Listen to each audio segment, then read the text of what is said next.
ಎಲ್ರಿಗೂ ನಮಸ್ಕಾರ. ನಮ್ಮ ಯೂಟ್ಯೂಬ್ ಚಾನಲ್ಗೆ ಸ್ವಾಗತ. ನಾವಿವತ್ತು ಈ ಲಾಲ್ಬಾಗಲ್ಲಿರೋ ಫ್ಲವರ್ ಕ್ಲಾಕ್ ಬಗ್ಗೆ ತಿಳಿದುಕೊಳ್ಳೋಣ. ಇದನ್ನು ಫ್ಲವರ್ ಕ್ಲಾಕ್ ಅಂತಾರೆ ಮತ್ತು ಫ್ಲವರ್ ಕ್ಲಾಕ್ ಅಂತ ಹೇಳ್ತಾರೆ.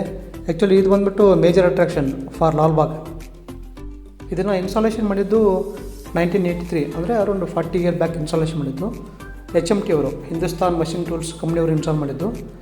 ಮತ್ತು ಇದು ಮ್ಯಾನೇಜ್ ಮಾಡೋದು ಬಂದ್ಬಿಟ್ಟು ಲಾಲ್ಬಾಗ್ ಅವರು, ಹಾರ್ಟಿಕಲ್ಚರ್ ಡಿಪಾರ್ಟ್ಮೆಂಟ್ ಅವ್ರು ಮ್ಯಾನೇಜ್ ಮಾಡ್ತಾಯಿದ್ದಾರೆ. ಇದರ ಮೆಜರ್ಮೆಂಟ್ ಬಂದ್ಬಿಟ್ಟು ಅರೌಂಡ್ 7 ಮೀಟರ್ ಡಯಾಮೀಟ್ರ್ ಇದೆ. ಆಮೇಲೆ ಇದನ್ನು ಮಲ್ಟಿ ಕಲರಿಂದ ಡೆಕೋರೇಷನ್ ಮಾಡಿದ್ದಾರೆ.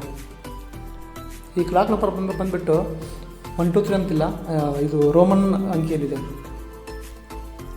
ಇದು ಇನ್ಸ್ಟಾಲೇಷನ್ ಆದಮೇಲೆ ಟಿಲ್ ನೋ, ಅಂದರೆ 40 ಇಯರಲ್ಲಿ ಬರೀ 2 ಸರಿ ಮಾತ್ರ ರಿಪೇರಿ ಬಂದಿದೆ. 2021ನಲ್ಲಿ, ಅಂದರೆ ಹೆವಿ ರೈನಿಂದ ಸ್ಟಾಪ್ ಆಗಿತ್ತು.